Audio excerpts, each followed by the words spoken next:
Alors, c'est difficile de se présenter quand on a, comme moi, une longue histoire. Voilà, je vais essayer d'être bref, puis peut-être d'ailleurs vous avez cherché un peu sur Internet à m'identifier. Donc, je m'appelle Dominique Jaillon. J'ai commencé par des études de droit Sciences Éco. J'ai bifurqué très rapidement sur la sociologie, voilà, qui a été une grande découverte pour moi.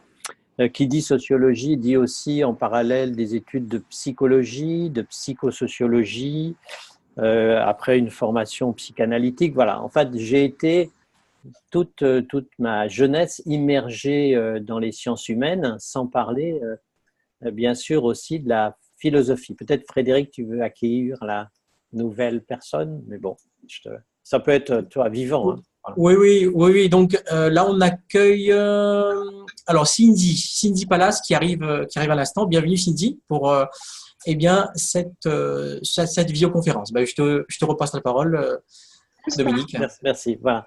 Voilà. Donc, comme je vous le disais, un parcours au début, immergé dans les sciences humaines, y compris d'ailleurs dans la philosophie, qui a été voilà, une première révélation pour moi en termes de rapport à l'humain et surtout de conception humaniste des relations humaines. Voilà. Bon, j'y reviendrai par la suite.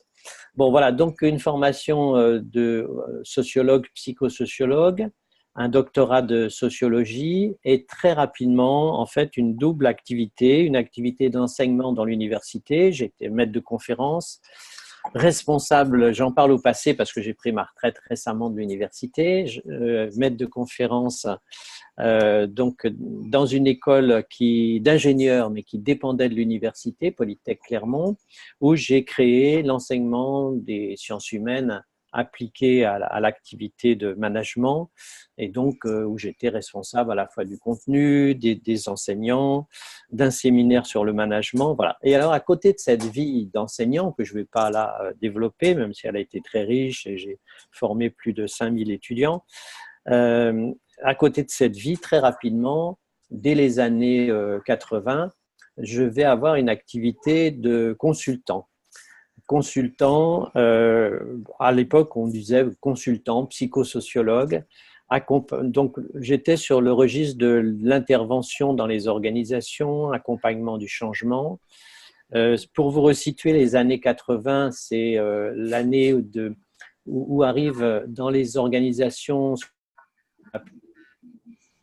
salariés, c'est très nouveau.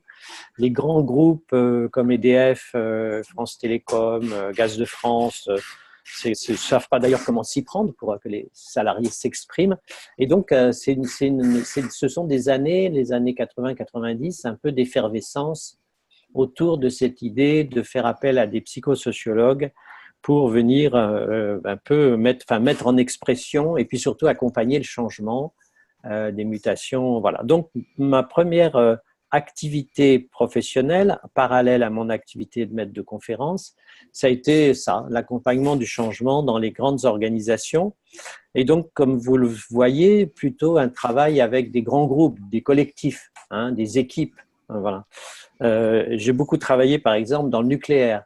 Beaucoup travaillé, il faut resituer ça à l'époque, les grands accidents nucléaires, Tchernobyl.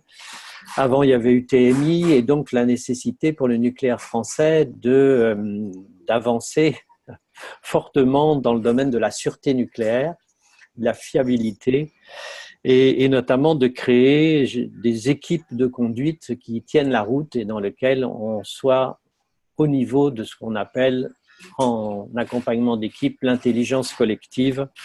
Voilà. Bon. Donc, Alors oui, juste Dominique, est-ce que tu pourrais donner quelques informations sur Muriel Moulinier, puisque oui. vous Alors, avez bien sûr. certainement vu, alors vous avez certainement vu que sur le site internet, donc il y a la présentation de Dominique, mais il y a aussi une dame qui va venir au cours de cette formation, qui est Muriel Moulinier, et je vais laisser Dominique présenter en Voilà. quelques lignes. Oui, merci, merci, parce qu'effectivement, on intervient en binôme, même si c'est moi qui assure, je dirais, les fondamentaux de la formation. Et donc, j'interviens avec Muriel Monigné. Muriel Monigné Elle est professeure des universités, elle est professeure première classe, elle travaille à la Sorbonne et c'est une spécialiste, elle a un doctorat bien sûr en sciences du langage, sciences de l'éducation et c'est une spécialiste de l'accompagnement puisque notamment elle forme des enseignants à ce qu'on appelle la didactique, c'est-à-dire la pédagogie. Donc, elle forme des enseignants à tout ce qui sont les méthodes d'enseignement. Et dans la formation, elle a un rôle important d'accompagner le travail de réflexivité des stagiaires, hein, donc tout un travail sur eux-mêmes qu'elle accompagne avec des outils qui sont ensuite d'ailleurs qui se transforment en outils de coaching. Et surtout après, donc elle intervient notamment à la réunion, elle interviendra dans le deuxième module. Et puis après, elle interviendra, je dirais, à distance parce qu'elle elle accompagne tous nos stagiaires dans la production des écrits, production écrite. Donc, il y a tout un accompagnement individuel dans la formation d'accompagnement à l'écriture et notamment à la fin à l'écriture du mémoire avec des allers-retours Internet qui se font de manière individuelle et collective avec Muriel Molinier. Voilà, donc bien sûr, elle a aussi été formée à tout ce qui est ce qu'on appelle la sociologie clinique, la prise en compte de l'histoire de la personne dans son processus d'évolution, qu'elle d'ailleurs elle adapte dans la pédagogie, mais qu'elle aussi elle a contribué avec moi à créer des outils justement pour travailler cette dimension dans l'accompagnement coaching. Ça, j'y reviendrai tout à l'heure quand je parlerai de la formation. Ok. Voilà, Ok. donc je reprends sur mon parcours. Et donc, on peut dire que jusqu'aux années 90, je suis quelqu'un qui est plutôt psychosociologue, accompagne du changement, travaille avec des grands groupes, des collectifs, des entreprises, des services. Alors, quand je dis entreprise, c'est aussi secteur sanitaire et social, hôpitaux, parce que c'est l'époque de l'introduction des démarches qualité dans les hôpitaux. Voilà, donc c'est aussi le début d'un peu de… Il y a un téléphone. Ouais. Voilà, c'est le début de la prise en compte de l'individu dans les soins, ce qui donne aujourd'hui ce qu'on appelle la notion de patient expert et donc la notion d'accompagnement individuel et collectif. Voilà. Bon. Alors, pourquoi les années 90? En fait, l'année précise d'un tournant, si on veut le situer, 1996, c'est la naissance de la Société française de coaching. C'est-à-dire que c'est en 1996 que le coaching vraiment apparaît en France en termes de représentativité, première association de professionnels, donc qui existait déjà un peu avant. D'ailleurs, moi, dès les années 90, je faisais de l'accompagnement individuel. Par exemple, j'accompagnais des chefs de projet, mais le mot coaching n'était pas encore prononcé. Voilà. Hein, il existait dans le sport, mais pas dans les organisations, dans les entreprises. Mais en fait, j'avais déjà une pratique d'accompagnement individuel, sauf qu'effectivement, en tant que psychosociologue, je mélangeais des moments opérationnels. Hein, c'était plutôt, on vendait des prix des journées, on ne vendait pas des heures d'entretien. Et dans ces journées, on avait à la fois de l'accompagnement individuel et puis de l'intervention sur la relation, par exemple, avec l'ensemble du système. Voilà. Bon, mais en 1996, naît la SF Coach. Je vais m'y intéresser fortement. Je vais rentrer au conseil d'administration et je serai président de la Société française de coaching de 2006 à 2009. Ce qui est un moment important puisque c'est le moment où la société, d'ailleurs, moi je prends la présidence en pleine crise, c'est pour ça qu'on me la confie, parce que j'avais été identifié comme quelqu'un qui était compétent à intervenir dans les situations de crise et conflits. Et donc c'est le moment où la SF Coach décide d'être une société d'accrédités, c'est-à-dire de coachs qui sont validés par les pairs. Hein, donc voilà, mais on reviendra par la suite. Alors que dans les autres sociétés de coaching, vous avez un mélange de gens qui s'intéressent au coaching ou qui se sont auto-déclarés coach, mais qui n'ont pas forcément été validés par leurs pairs, accrédités, ce qu'on appelle accrédités, avec un processus d'accréditation. Voilà.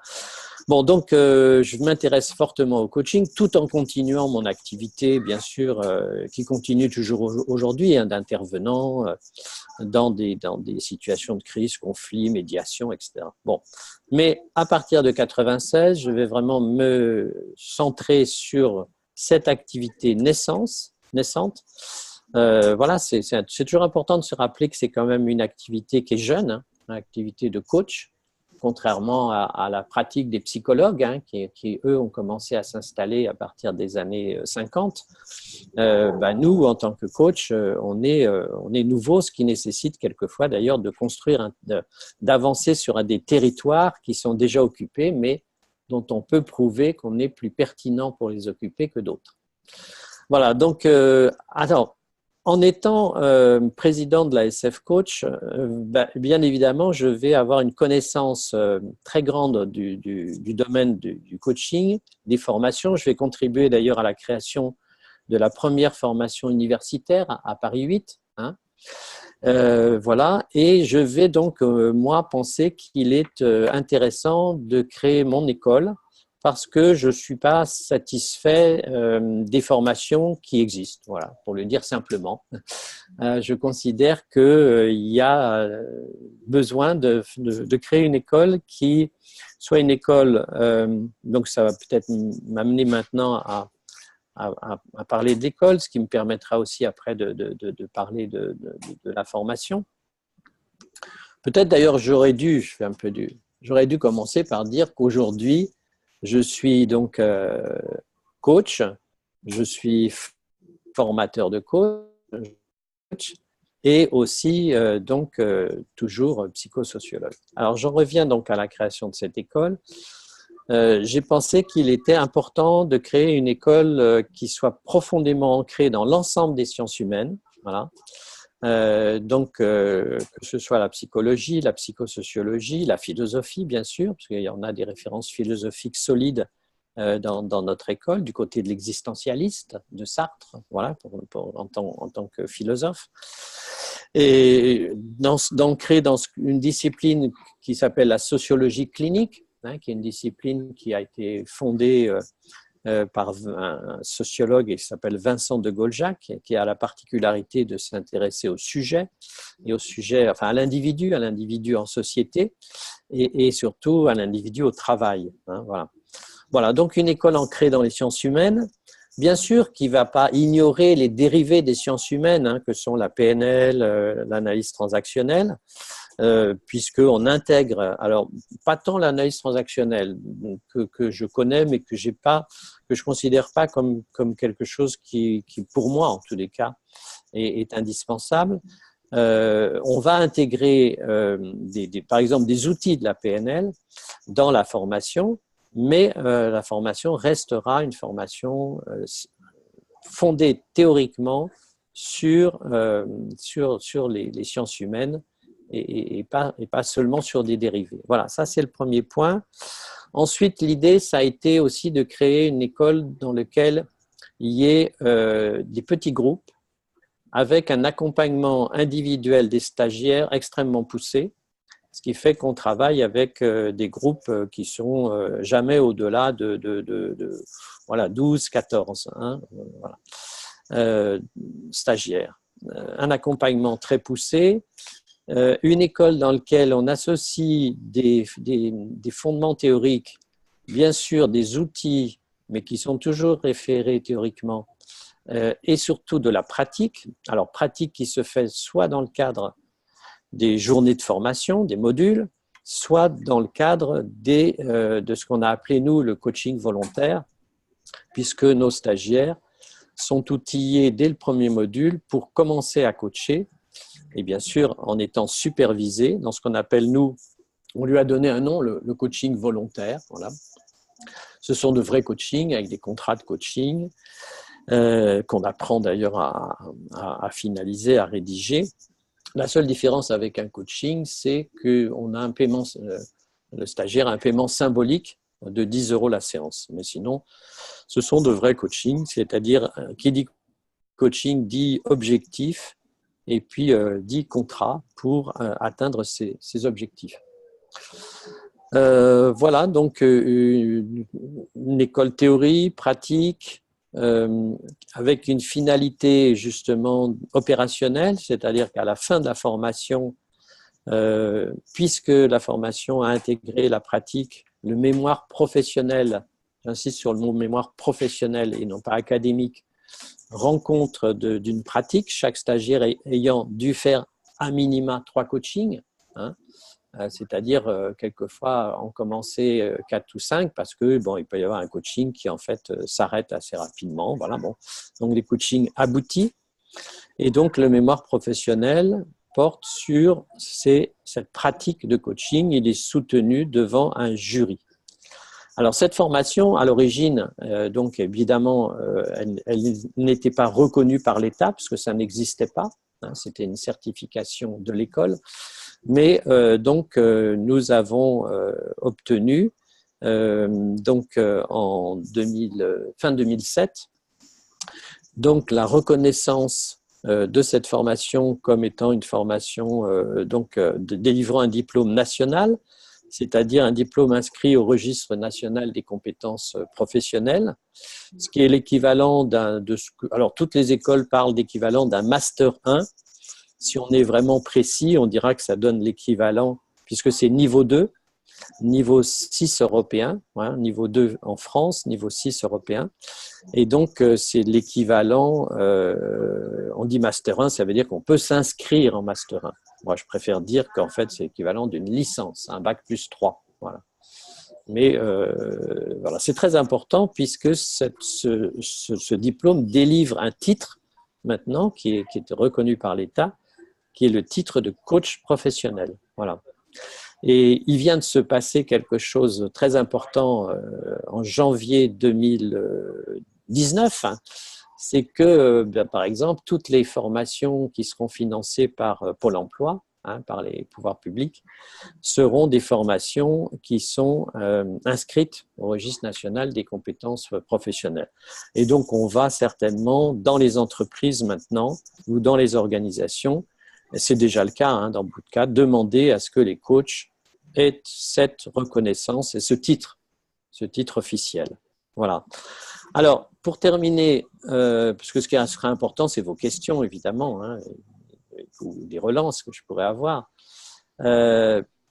Pour terminer, peut-être, alors dire qu'entre les modules de formation, ça me permettra de présenter l'association, entre les modules de travail, sur des vidéos qui sont sur une base de données, donc qui sont dans une association que j'ai créée et dont je suis le président, que j'ai créée en 2009, hein, qui s'appelle l'Association française de l'accompagnement professionnel personnalisé, qui a été ma manière de traduire d'ailleurs le mot coaching dans une formule précise et compréhensive, parce que comme vous le savez sans doute déjà, le mot coaching est un peu utilisé aujourd'hui pour relooker un certain nombre de professions, voilà, les kinés, les conseillers en images, les conseillers en communication, les formateurs en théâtre, enfin bon, voilà.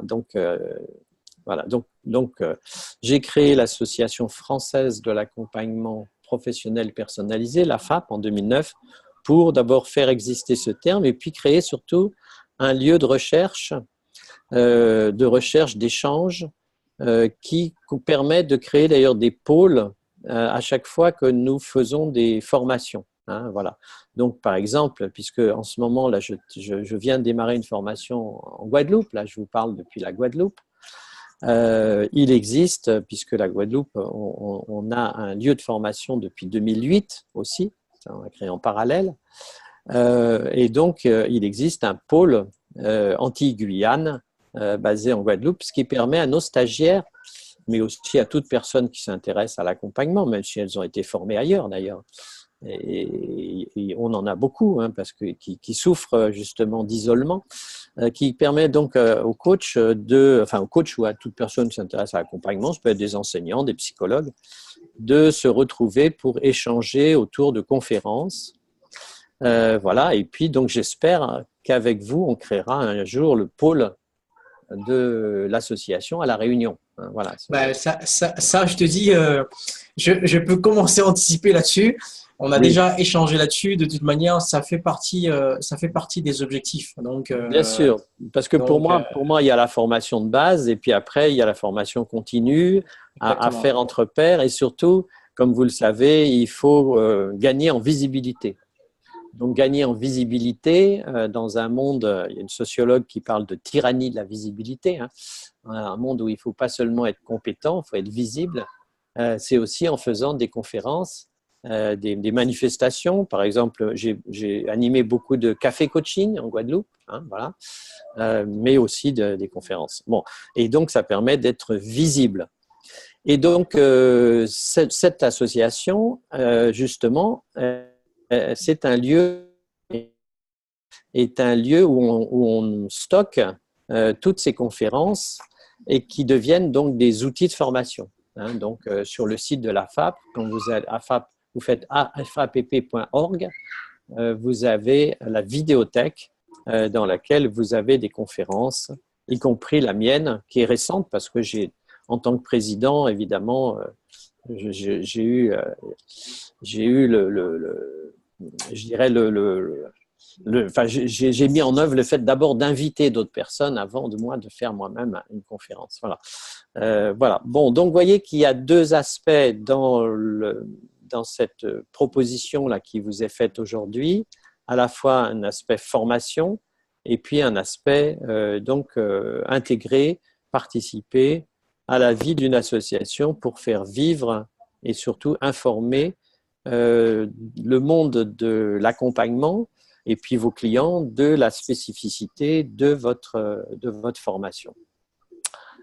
Voilà, alors peut-être je pourrais quand même dire quelques mots de cette spécificité. J'ai dit qu'elle était ancrée dans les sciences humaines, qu'elle était multi-référence, que c'est construite dans une perspective intégrative, hein, et non pas de séparer. Voilà. Donc, si vous avez déjà eu des bases en PNL, ben, bienvenue, parce que ce sont de bonnes bases, mais vous allez dépasser ces bases parce que ce qui va caractériser cet accompagnement,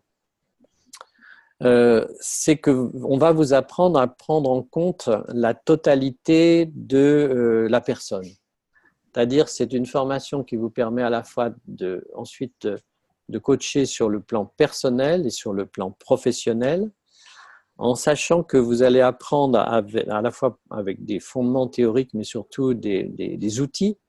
Vous allez apprendre à travailler sur l'histoire de la personne, sur ce qu'on appelle son histoire de vie, en coaching. Hein, il ne s'agit pas là de travailler ça en thérapie, on n'est pas dans la thérapie, mais nous, on prend en compte l'histoire de la personne parce qu'on considère, en reprenant d'ailleurs le terme de situation qui nous vient de la philosophie, qui a beaucoup été travaillé par un philosophe qui s'appelle Jean-Paul Sartre, on considère que l'individu en situation est un moment, il vit un moment de sa vie, et ce moment se caractérise par une totalisation, c'est-à-dire entre son passé, son présent et son projet. Donc, pour accompagner quelqu'un vers son projet, on considère qu'on doit prendre en compte son passé, c'est-à-dire en fait comment il s'est construit, quelles sont ses croyances, ses peurs, ses pensées auto-limitantes, ses représentations, enfin, etc. Hein. Donc, comment il s'est construit dans un environnement social, économique, politique, à une époque donnée, dans un territoire donné, c'est-à-dire que dans notre formation, puisqu'on a l'expérience d'avoir fait cette formation en Nouvelle-Calédonie, aux Antilles, à Paris, bien sûr, on prend en compte le contexte, évidemment, local de la personne. Hein, et donc, c'est important de voir comment cette personne, elle s'est construite, dans quelle région du monde, avec quel type de croyances, de pensée, d'éducation, etc., etc., de telle manière à ce qu'on comprenne comment ce passé s'articule avec son présent, peut-être se rejoue dans son présent à l'insu de son plein gré, et donc comment ça peut être soit un atout, soit un frein à construire du projet, voilà, à mettre en œuvre à réussir parce que justement elle est en échec répétitif ou en difficulté, ou qu'au contraire elle est dans la réussite parce que, comme vous le savez, le coaching, ce n'est pas seulement accompagner des gens en difficulté ou en recherche, c'est aussi accompagner des gens dans des grandes réussites, parce que plus les gens sont dans la réussite, plus quelqu'un est dans une réussite, plus il est seul, plus il est entouré de gens avec lesquels il ne peut pas parler librement. Je vous donne juste un petit exemple. J'ai à une époque accompagné des préfets et des sous-préfets, et ceux qui demandaient, puisque c'était un contrat avec le ministère de l'Intérieur, ceux qui demandaient à être accompagnés n'étaient pas du tout en difficulté, ils étaient au contraire en réussite, mais d'abord ils voulaient rester en réussite, et d'autre part ils étaient extrêmement seuls. C'est-à-dire qu'ils se rendaient compte qu'à chaque fois qu'ils parlaient, tout ce qu'ils disaient était interprété, donc ils ne pouvaient pas parler librement. Et donc ils ne pouvaient pas se réfléchir avec quelqu'un d'extérieur, de neutre et dans la confidentialité totale sur des options stratégiques qu'ils voulaient mettre en œuvre dans les départements où ils étaient. Voilà, bon, juste un exemple. Mais combien de chefs d'entreprise sont seuls et se rendent compte qu'ils sont entourés de gens qui soit sont prêts à les encenser ou à les approuver, mais peu de gens sont là pour les aider à avoir une pensée, ce qu'on appelle nous une réflexivité critique sur leur action. Sans compter que, mais ça on le répète sans arrêt en formation, qu'il y a une relation étroite entre la pensée et le langage. Pour penser, il faut pouvoir parler. Et pour penser librement, il faut pouvoir parler librement. Voilà, bon, je termine ma parenthèse. Voilà, donc il y a une vraie spécificité dans ce que je nomme, moi, le coaching socio-analytique. Voilà, bon, ce terme, pour l'instant, il vous est sans doute un peu, il est peut-être un peu barbare. Bon, c'est une contraction, hein, vous y retrouvez toute la dimension sociologique. Donc, qui dit sociologique, dit aussi, bien sûr, psychologique, psychosociologique. Et puis analytique, alors c'est pas au sens de psychanalytique, hein, mais c'est plutôt au sens de analytique, au sens du terme analyse, qui renvoie étymologiquement à dénouer, délier, déconstruire. Voilà, analyser, c'est dénouer, déconstruire, voilà.